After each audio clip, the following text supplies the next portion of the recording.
You think you are protecting your heart, and you think you are feeding your brain, and every single day, your choices seem to reflect that belief in a quiet, consistent way. Because every morning you sprinkle seeds onto your yogurt, every afternoon you reach for that super seed granola bar, and every night you stir them into your oatmeal with a sense of discipline and control, feeling as though each small action is building a healthier future. But there is a detail that often goes unnoticed. It is not dramatic or alarming. It is subtle, almost invisible, yet it matters more over time than most people realize. Because what if one of those seeds sitting in your kitchen right now is not working with your body as smoothly as you think? Not harming you in any obvious way, but gently pushing things out of balance without you ever noticing it happening. And this is where a more careful understanding becomes useful. Not fear, not avoidance, just aware. Seeds themselves are not the problem. They have been a part of human diets for thousands of years, and they contain nutrients your body genuinely needs. But after the age of 60, your body begins to operate under slightly different conditions. Your arteries are no longer as flexible as they once were. Your kidneys do not filter as efficiently as they used to. Your thirst signals are not as strong or reliable, and your digestive system does not extract nutrients with the same ease it once did. None of these changes are dramatic enough to appear in a routine checkup, and yet together they reduce your margin for error, which means that the way you eat certain foods matters more than it did decades earlier.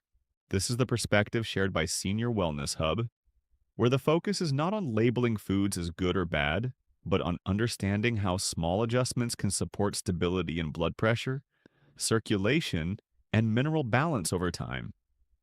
Because those are the quiet foundations of long term health.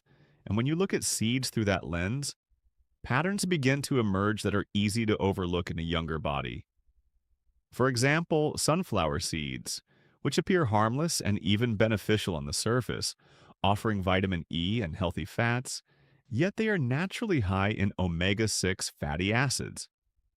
While omega 6 is not harmful in itself, the modern diet already contains large amounts of it through cooking oils and processed foods, so adding sunflower seeds daily on top of that existing intake can gradually shift the balance, especially when combined with the fact that most sunflower seeds are consumed roasted and salted, which introduces higher sodium intake. And after 60, sodium tends to influence blood pressure more noticeably. Not always in dramatic spikes, but in subtle variability that becomes harder to control. And this is why portion size and preparation matter more than the food itself.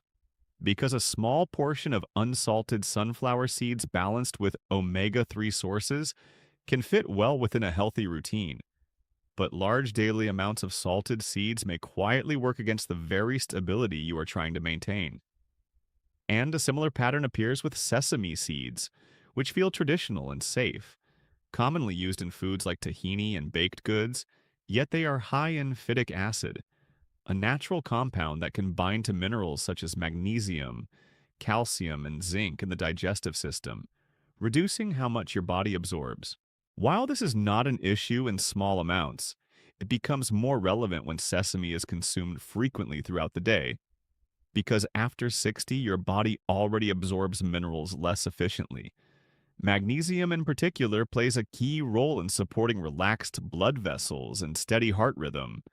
So, if intake appears adequate on paper but absorption is reduced, the body may not receive the full benefit, leading to subtle symptoms like lightheadedness or imbalance that are easy to dismiss. And this is why moderation and variety matter, not elimination. Simply ensuring that sesame is part of a broader pattern that includes other mineral sources. And then there are pumpkin seeds, often seen as one of the healthiest snack options available. Rich in magnesium and zinc and widely promoted as a better alternative to processed snacks, yet they are also calorie dense and high in omega 6 fats, similar to sunflower seeds. In addition, they contain oxalates, natural compounds that bind to minerals and require the kidneys to process and clear them from the body. While this is not a concern in small amounts, a daily habit of consuming large portions can place additional demand on kidney function particularly in a body that may already be slightly dehydrated. Because kidney function and blood pressure are closely linked, even small shifts in this balance can show up as subtle changes in how the body feels over time, such as heaviness in the legs or more variable pressure readings, which again highlights the importance of portion size, preparation, and hydration rather than avoidance. And then there is flaxseed, often praised for its omega-3 content and fiber, but commonly used in a way that limits its effectiveness because many people consume it whole rather than ground. And the outer shell of whole flax is difficult for the digestive system to break down, meaning much of it passes through without releasing its nutrients, so the expected benefits are not fully realized.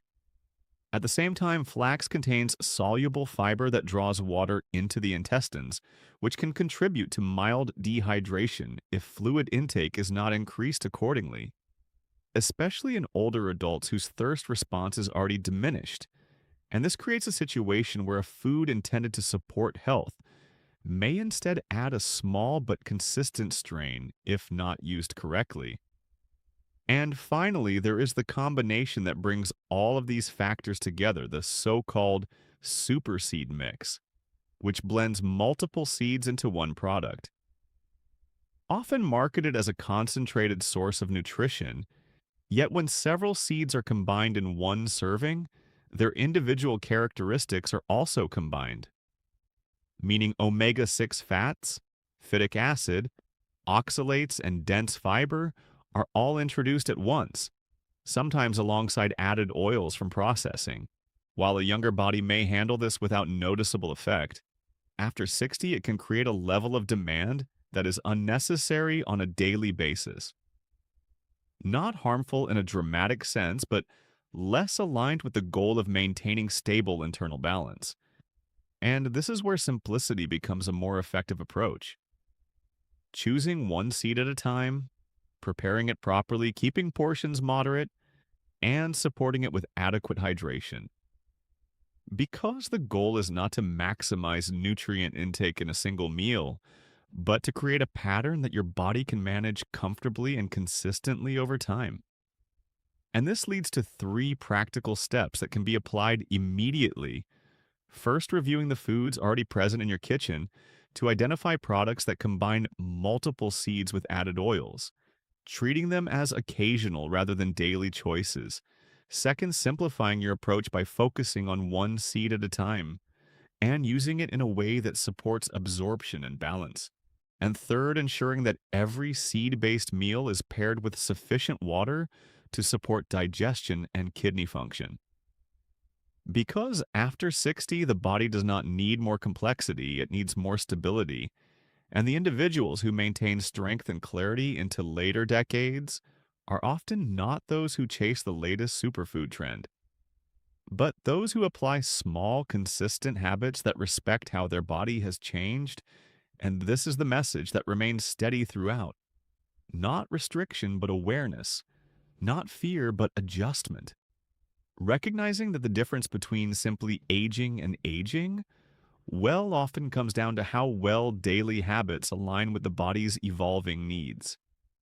And when those habits are adjusted with care and consistency, the body responds in kind, maintaining balance where it matters most.